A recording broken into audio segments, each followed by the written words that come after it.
my toe bend.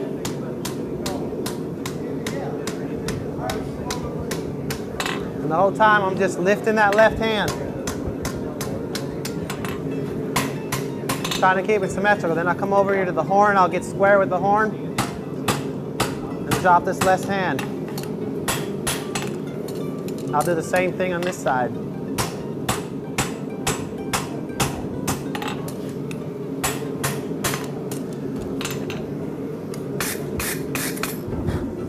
So I didn't bump this toe at all, so that toe always wants to get weak.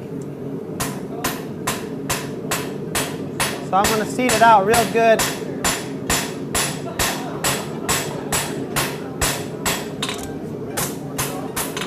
Right between where the crease and nails are going to be, and I'll bring that width back so the toe doesn't look weak or pinched when I'm finished. Then I'll just clean it up over the horn.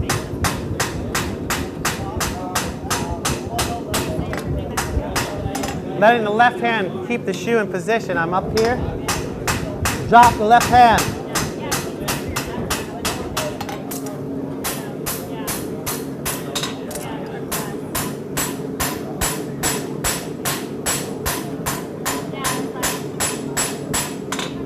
And then it's seated out, thinner on the inside, full thickness on the outside. We're trying to keep a nice symmetrical toe bend around those marks. Beginners, the biggest mistake they make on heels is they always get up here and they pinch the stock, and then they end up with this long pinch, like penciled look on the end. You got to grab them corners and round them off, pull them back to you. Don't push them away, pull them to you. Get rid of them corners. While you're pulling it to you, you'll actually get it wider and get material there, and you can keep that same section and not pinch it and get a long fish lips or a long pencil heel. Grab them corners and pull them to you. Get rid of them. Pull that material back up into the shoe.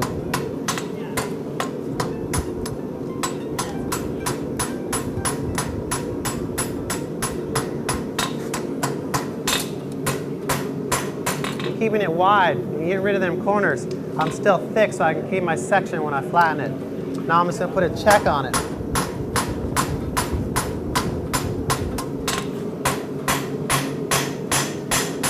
I'm just going to clean it all up.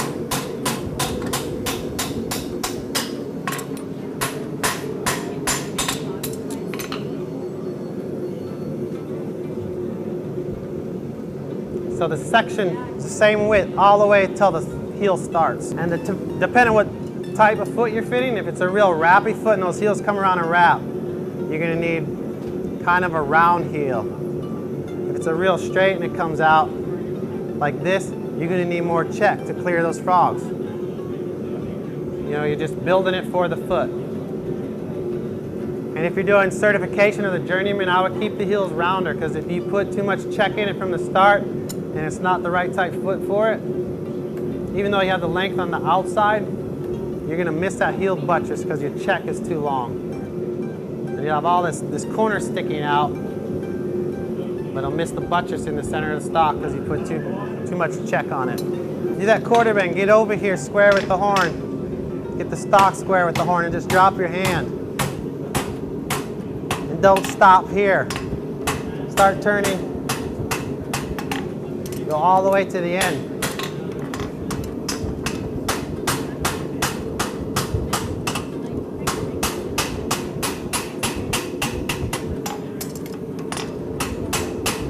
If you stop here, it's going to be straight. Your radius won't flow all the way to the end. Even though it's less radius, that's why I angle it over here, but I'm still going all the way to the end.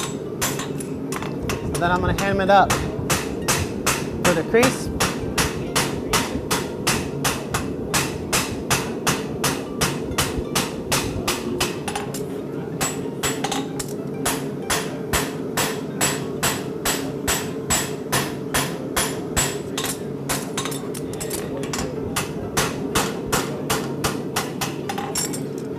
Now flatten the inside web so it's thinner, so when I go to mark the crease, if the inside's thicker and the outside doesn't touch, when I hit it, the shoe's going to flop.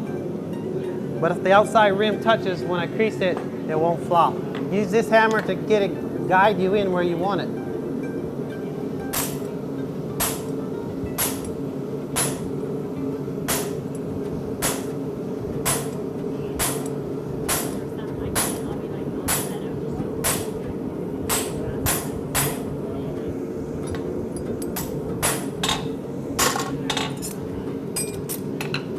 So I'm just marking it. I hem that up.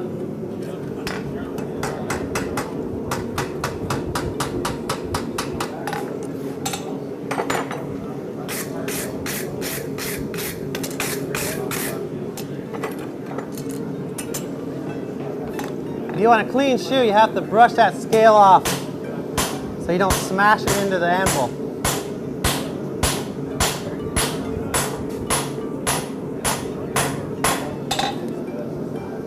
You gotta drop this hand so it feathers out. You don't leave a mark, and then as you come up, go straight up.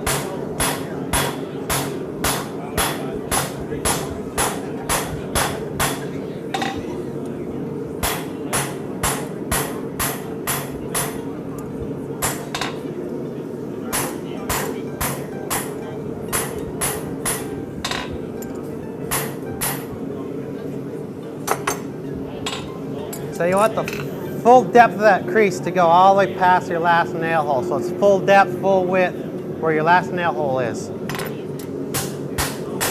Just beyond that point.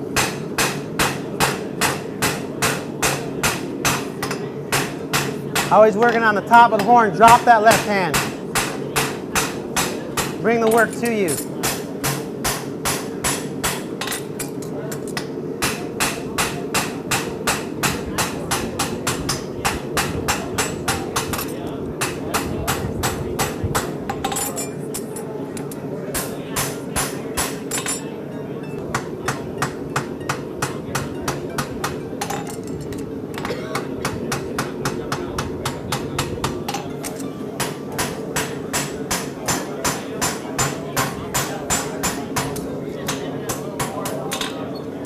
Yeah, and I'm just bringing that section back. It kind of got wider than my toe, so I'm just maintaining that section.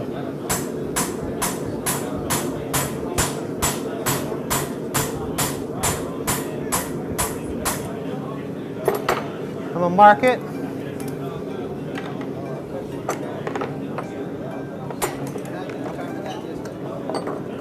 Oh, about that size shoe, I got about 11-inch shoe. I got about 1 7/8 inches. Yeah. Now I use my hammer to guide me in there. It makes it easy. I got something steady.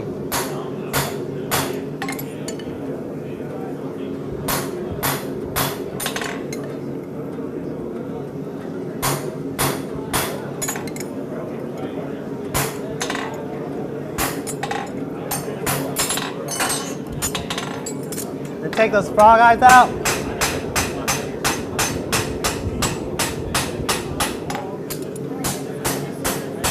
So when you punch it, it blows out and makes a little dimple right there on each nail hole. You just run it on the horn, take them out.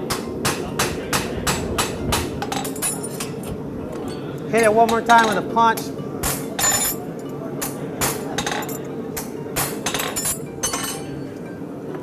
And then pritchel it. And your nail should drop right in. And the pritchel, it should be 1 or 2 hits. If you're working harder than that, your pritchel's not right or your punch isn't right. Something's not right.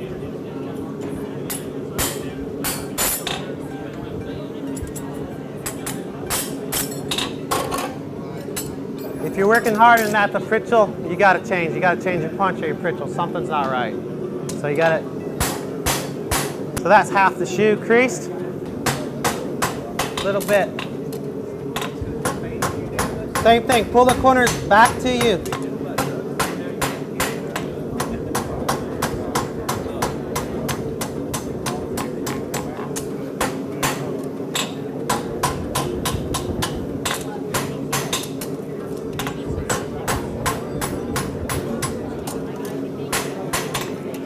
Come over here, drop that left hand.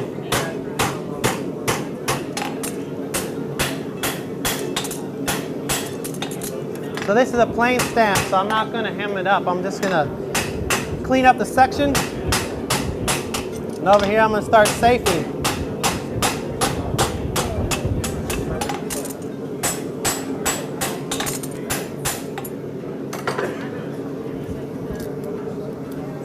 mark it.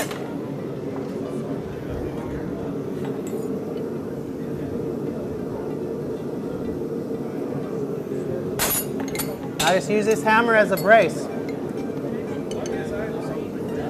I can guide it right in where I want it.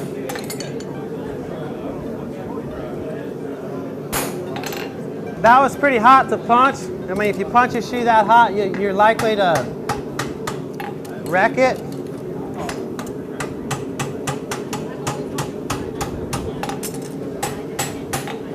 And that's about good temperature to punch.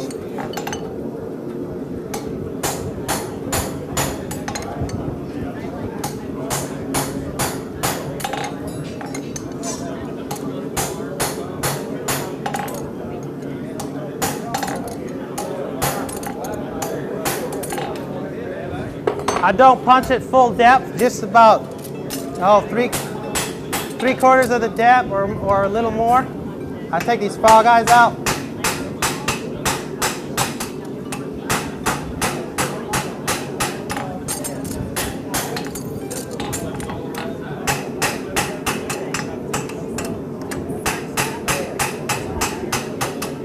When you take the frog eyes out, that hole elongates, and if you punch it full depth, full size nail, and then you take the frog eyes out, your hole's going to be too long for your nail. Now I can re-punch it and be the perfect size for that nail.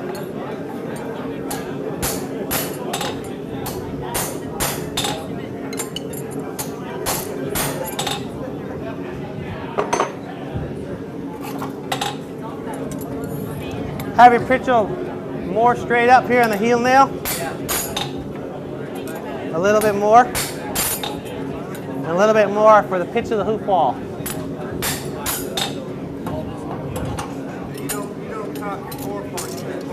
Not much at all. Use the pitchel to do it.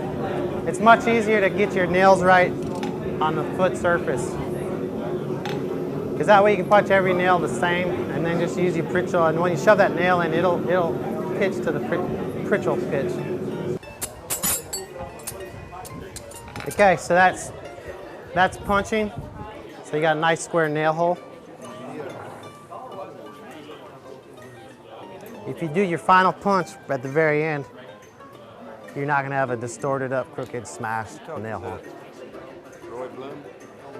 You just learned that yourself? Austin, actually. Really? Making draft shoes with Austin. Yeah. Yeah. So you say you don't start when it's too hot because the whole wheel will respond. Yeah. If you punch it full depth before you hem it up and clean up the frog eyes, then the hole elongates, because when you close this up, the hole does that.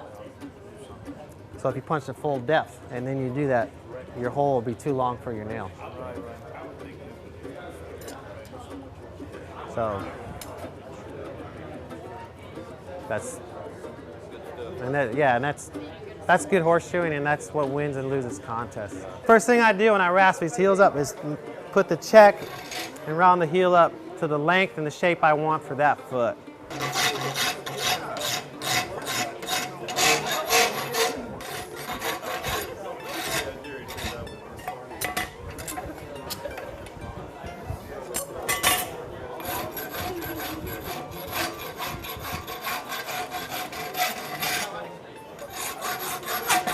It's going to be boxed slightly inside, a little more on the outside to center stock.